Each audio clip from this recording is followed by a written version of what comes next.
Greetings! My name is Maria Garcia, a student at the University of Arizona studying film and television.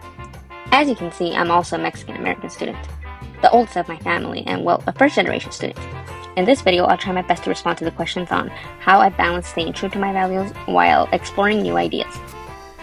While most of my values come from my personal and cultural beliefs as a Latina, you might be wondering yourself, how can film be related into my cultural identity, and how does it take a toll for itself?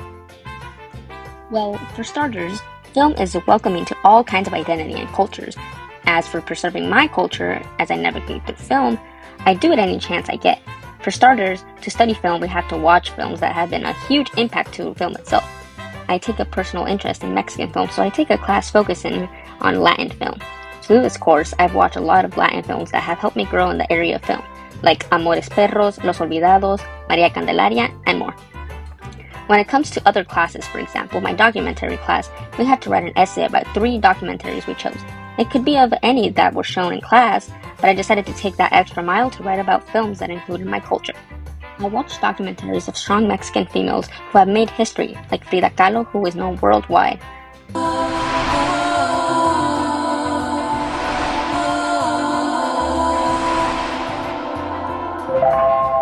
Me pinto a mí misma porque soy lo que mejor conozco.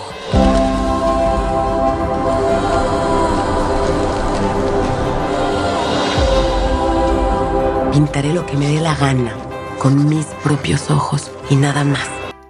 I enjoy studying film, but if I have a chance to put a bit of my culture and identity into it, then I do it.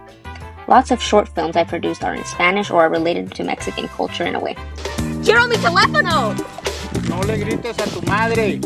¿Qué vamos a hacer? Entonces dame el teléfono. Ok, Jonathan, ve y trae leña para hacer fuego.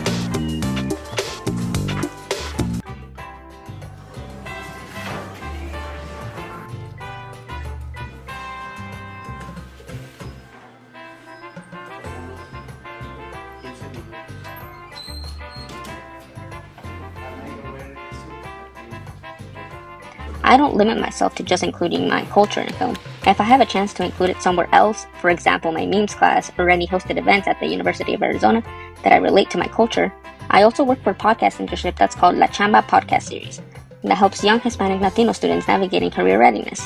We bring Hispanic and Latin guests that have been able to make something of their career and help explain how they were able to get to this point. I'm excited to talk to Sara Noriega, team supervisor in the Red Cross sector of Maricopa. Well, thank you for having me again. My name is Sara Noriega. I have lived in Phoenix for the last 5 years, going on 6 years now. I was originally born in a little small town called Primo Tapia in Mexico, near Baja California. It's in Tijuana, or nearby Tijuana. Previous work experience, or just anything in general that helped you prepare for you are responsible for now? Definitely team lead was one of the biggest things. My first job, I was a team lead, so that really helped me with communication and working together as a team, especially in a place like the Red Cross where we take care of many different people. Excited to talk to Isabel Montaño, CEO of La Estrella Bakery. Hi, thank you for having me here. Yeah, it's good to have you here. So why don't you start us off by talking a bit about yourself, where you're from, what it's like living here.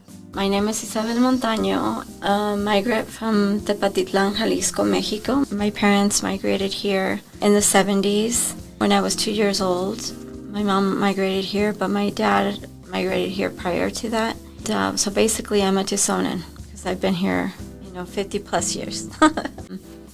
And also preserving it for Tucson as well, because to us that's more important. Like, you have no idea how many times we've been approached partnering, becoming a franchise, or expanding to other locations within Arizona, like physical locations, like we do our bakeries here, or expanding to. Hearing these people's stories helps me keep my cultural identity alive as well, not forgetting where my roots are from and how my family has always supported me the best they could. I don't just do it to keep my identity and culture alive, but because I genuinely believe that I can make a change with including my culture more in the film industry. It's important to me and Hispanic Latino community, and I owe it to them. Thanks for watching my video and taking me into consideration.